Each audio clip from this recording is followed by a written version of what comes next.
মেহেরপাড়া ইউনিয়নের চৌয়া বড়টেকে মাদক বিরোধী সমাবেশ অনুষ্ঠিত।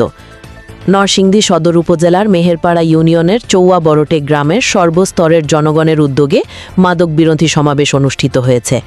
চৌয়া বড়টেক ফুরকানিয়া মাদ্রাসা মাঠে আয়োজিত এ সমাবেশে মাদকের বিরুদ্ধে জনসচেতনতা সৃষ্টি এবং যুব সমাজকে মাদকমুক্ত রাখতে ঐক্যবদ্ধভাবে কাজ করার আহ্বান জানানো হয়।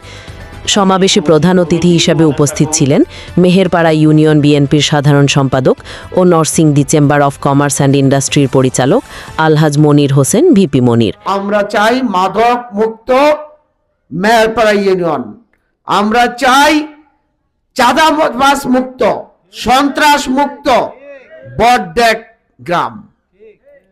আমাদের ছোট্ট একটা বড়টেক গ্রাম, এই গ্রাম থেকে আমি দেখতে পাচ্ছি প্রতিটা ঘর থেকে একজন দুজন করে মুরব্বী এবং যুবক ভাইরা এখানে উপস্থিত হয়েছেন। যে ঐক্যবদ্ধ আপনাদের মাঝে আমি দেখতে পাচ্ছি, আমি হলফ করে বলতে পারি এই বড়টেক গ্রামে জুয়া এবং মাদক বন্ধ হবে ইনশাআল্লাহ। এ সময় আরও উপস্থিত ছিলেন বিশিষ্ট ব্যবসায়ী ও সমাজসেবক আলহাজ বাদল মিয়া, মেহেরপাড়া ইউনিয়ন বিএনপির সহসভাপতি বাবুল, মেহেরপাড়া ইউনিয়ন যুবদলের সাধারণ সম্পাদক হাজী জাহাঙ্গীর আলম, বিএনপি ও সহযোগী সংগঠনের নেতাকর্মীরা, প্রশাসনের ঊর্ধ্বতন কর্মকর্তাবৃন্দ, এলাকার বিশিষ্ট ব্যবসায়ী, সমাজসেবক এবং বিপুল সংখ্যক যুব সমাজের প্রতিনিধিরা। সভা শেষে দুটি অসহায় পরিবারের সাথে সাক্ষাৎ করেন ভিপি মনির। এ সময় তিনি চিকিৎসা সহায়তা হিসাবে নগদ অর্থ প্রদান করেন। আল্লাহ যাতে আরো সুস্থতা দান করে, আল্লাহ সুস্থতা দান করে আমরা দোয়া করি। আমরা মুসলিম দোয়া করতে এটা 5,000 টাকা দিলাম আপনারা। না না আমি শোনা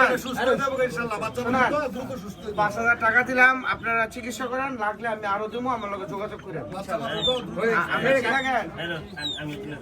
বাদল ভাই 3,000, আমি দিলাম 5,000, 8,000। আপনার চিকিৎসা চালান, আমার লগে যোগাযোগ করেন, পরবর্তীতে আমি আরো খরচ